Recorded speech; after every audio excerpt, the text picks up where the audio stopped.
Vero kan? Iya.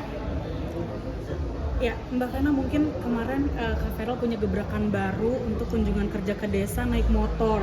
Itu gimana sih Mbak Vena? Mungkin ada konsultasi dulu atau seperti apa sih dengan program kerja itu?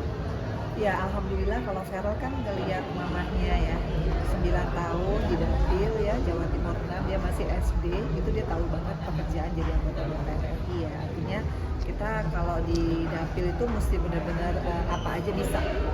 Mau itu naik motor, mau itu naik odong-odong, pokoknya jalan kaki harus semua dibela-belain untuk masyarakat ya. Karena kalau kita udah jadi wakil rakyat, pasti dedikasi kita, waktu kita memang untuk khususnya masyarakat di Dapil.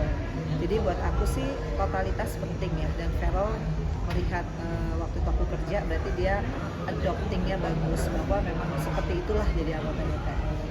Harus bisa, apa aja bisa. Itu udah ditanamin dari awal sebelum. Jadi kalau kita didik anak kan kita nggak bisa teori ya, tapi apa yang dia lihat selama 9 tahun waktu itu dia masih kecil banget, waktu itu Vero masih gendut, masih kita makan dia mau apa gitu ya, mie instan dia masaknya tuh di rumah warga, terus dia lihat gimana keadaan sekolah-sekolah waktu itu, makanya dia pengen di Komisi 10 karena kan beda banget ya fasilitas. Jadi alhamdulillah kalau buat aku Vero benar-benar totalitas ya, jadi nggak nanggung gitu loh, dan dia benar-benar nggak main sinetron, terus dia juga nggak ngambil yang banyak nih ya acara-acara TV nanya ke aku, Vero udah sibuk ya, kayaknya dia udah nggak mau deh, karena kan emang waktunya udah benar-benar full ya. Jadi emang lebih difokusin ke situ ya? Iya, karena kan jadi anggota DPR RI itu udah banyak banget kerjaannya, apalagi dia di BKSAP ya, Badan Kerjasama Antar Parlemen, belum kegiatan di komisi kan harus aktif ya. Nah, Vero juga dicap sebagai anggota dewan yang nggak cuma ganteng, tapi kapabilitas Vero juga sebagai wakil rakyat cukup dikagumi. Menurut Mbak Vena sendiri gimana sih? Banyak juga yang memuji itu. Alhamdulillah, artinya kan memang dari kecil Vero itu kemarin SMA tuh udah rajin ikut yang namanya debat pakai bahasa Inggris ya, tentu di UI, MUN. Kemudian dia juga nilai UN-nya tuh 9,5 lebih ya. Jadi emang dari segi intelektualitas dia memang sangat mumpuni. Makanya waktu itu kan dia pengen kuliahnya kan di Inggris. Dia mah pengen ambil banget international relations gitu. Jadi buat aku memang ini udah jalannya dia. Ya either dia sekarang harus jadi sinetron dulu, terus dia punya banyak uang dari situ, kemudian switch menjadi anggota DPR RI. Aku bilang beda nih Kak. Jadi kalau kamu mau menjadi anggota DPR nggak bisa setengah-setengah, dan yang kedua kamu harus total. Kalau kamu total, Mama yakin kamu gak hanya bisa di legislatif ya, bisa di yudikatif, dia bisa jadi menteri, bisa jadi wali kota, jadi gubernur, itu pilihan di masa depan. Kira-kira akan ada gebrakan apa lagi atau visi misi ke depannya apa lagi sih Kak Vero? Ya, kalau jadi anggota DPR RI kan tugasnya 5 tahun ke depan.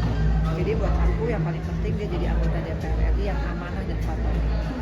Kemarin juga saya selalu bilang sama timnya dia ya, Aspri, TA, tenaga ahli, jangan ada yang gratifikasi, jangan ada yang main-main proyek. Dan saya sangat concern, sampai saya waktu itu bilang sama Mas Vero, itu TA-nya, tenaga ahli dan Aspri-nya harus punya surat integritas.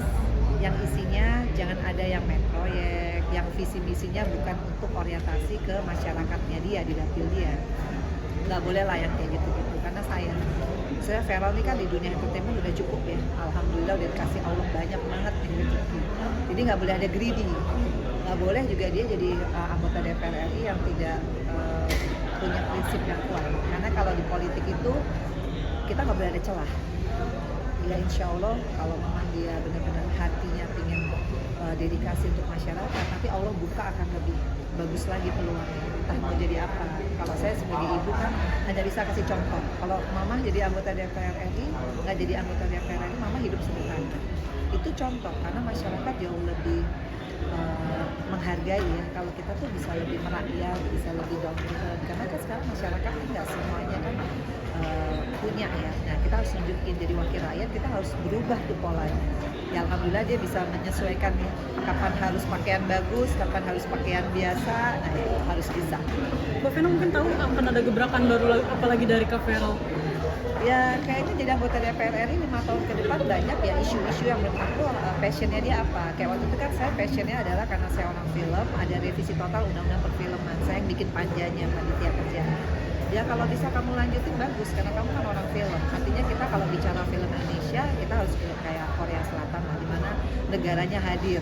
Artinya kita juga pengen nanti SDM perfilman Indonesia tuh bisa kompetitif ya di dunia internasional. Contohnya kalau sekarang kan kalau kita lihat editor aja, editing aja kita masih di luar negeri. Itu kan SDM ya. Kemudian kalau kita lihat penulis skenario, harusnya penulis skenario di Indonesia itu disekolahin misalkan sama pemerintah. Terus pajak film harusnya kembali lagi ke entitas perfilman. Nah yang kayak gitu-gitu kan itu harus jadi passionnya dia, karena anggota DPR RI memang kerjanya 3 ya, buat undang-undang sama budgeting dan melaksanakan fungsi pengawasan. Tapi tetap dia harus punya passion apa yang orang tahu ini Feral loh. Kayak saya kan kemarin, saya waktu itu kan anti bullying ya. Saya selalu bicara karena waktu itu Atala pernah dibully sama gurunya. Itu buat saya kalau saya jadi anggota DPR itu akan saya perjuangkan. Akhirnya keluar kan Permendikbud tentang anti bullying, bahwa sekolah nggak bisa defensif lagi. Itu kan passion dari tiap anggota DPR, dia mau memperjuangkan apa yang spesifik gitu. Nah itu ya kalau bisa dilanjutin ya alhamdulillah. Tapi dia concernnya ke UMKM sama anak-anak muda untuk bangga terhadap produksi Indonesia, produk-produk Indonesia. Makanya dia sekarang mulai kan nggak pakai yang branded, dia udah mulai yang lebih simple, pakai produk Indonesia. Itu bagus. Dan Mbak Vena juga mendukung itu ya? Oh iya, karena kalau aku lihat Feral ini cepet ya, adaptif ya anaknya. Jadi kalau dia punya profesi baru, dia cepet banget gitu untuk. Sorry Mbak, ini lagi nyari Film atau ya apa aja. Artinya kan 580 anggota DPR RI pasti kan punya tugas dan kewenangan masing-masing sesuai komisi. Feral kan komisi 10. Ya berhubungan dengan perfilman juga, berhubungan juga dengan anti bullying juga. Sekarang kan buat aku sih anak sekarang mungkin jauh lebih pintar. Kayak timnya dia kan, dia pasti punya tim medsos. Jadi orang tahu kerjaan anggota DPR RI itu apa. Jangan nanti kesannya anggota DPR RI itu oh ya koruptor semua, karena yang disajikan adalah berita yang lagi korupsi. Tapi berita anggota DPR yang kerja kan banyak gitu. Itu kan kurang terekspos. Nah alhamdulillah dia ngerti tuh bahwa menjadi pejabat publik segala kegiatannya tuh harus terekspos supaya nanti anak muda juga keren deh jadi anggota DPR, nggak semuanya kok punya kasus korupsi misalnya. Kalau kita mau jadi anggota DPR RI yang amanah dan itu bisa, sangat bisa.